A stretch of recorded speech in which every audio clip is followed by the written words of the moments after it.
Before adjourning for the 4th of July holiday, House Speaker Nancy Pelosi brought to the floor a bill that would create a commission to investigate the January 6th siege on the U.S. Capitol. So that bill calls for at least 5 and maybe a 6th Republican to sit on the committee. The question is, will Congressman Adam Kinzinger be among them?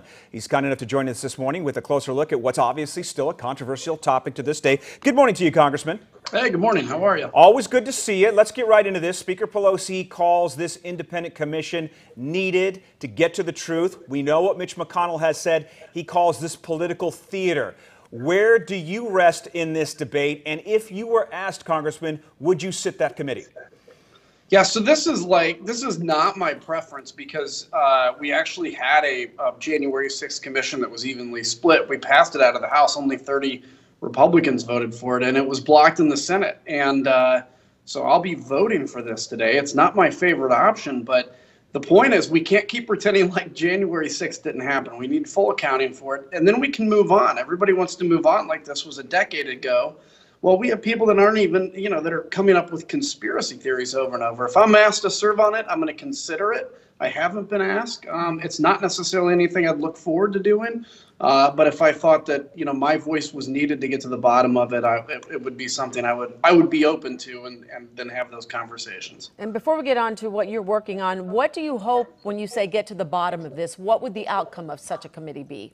We just need answers. We need to know, were there members of Congress, members of the administration that were involved in coordinating this? Who do we know was involved deep? So the FBI is going to have answers to a lot of this, but that's going to take a couple years as it goes through the criminal court system.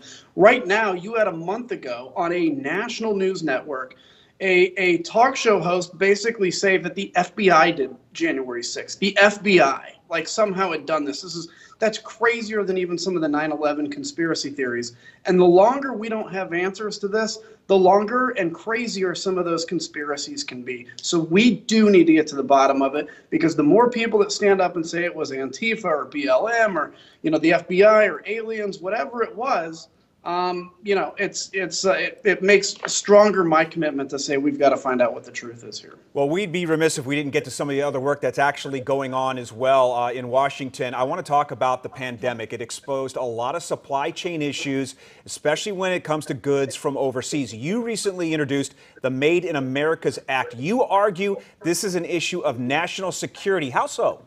Yeah, it really is. So when the pandemic started, what we noticed even prior to us knowing it was a pandemic is China was buying up all this personal protective equipment, the PPE. And then at one point, a few months into the pandemic, they actually threatened to cut off our PPE, plus some of the compounds and drugs we use to treat this stuff. So what that came to realize is, man, our supply chain is basically at the mercy of a country like China, which certainly doesn't have U.S. interests in mind. So what the Made in America's Act does very briefly is it creates basically a National Security Council for manufacturing, finds out where those critical supply chains are, and incentivizes them to relocate into the United States. And if they can't to the United States, at least to our hemisphere, and that can help solve some of the economic issues, but it protects those critical supply chains we have if something like this would come up again. Yeah, those critical supply chains, it's amazing how wide-ranging they have been. Okay, let's talk about this infrastructure deal now. First, it looked like it wasn't going to happen, and then somehow there was a bipartisan deal struck. But then President Biden threatened to veto a smaller package. Where do we currently stand this morning, and do you believe Republicans and Democrats can actually come together on an agreement on this?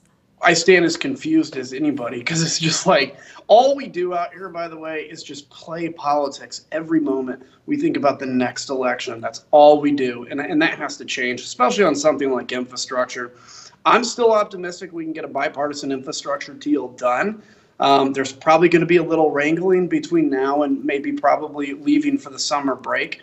But I'm still fairly optimistic. I think this is a good deal, what we're seeing.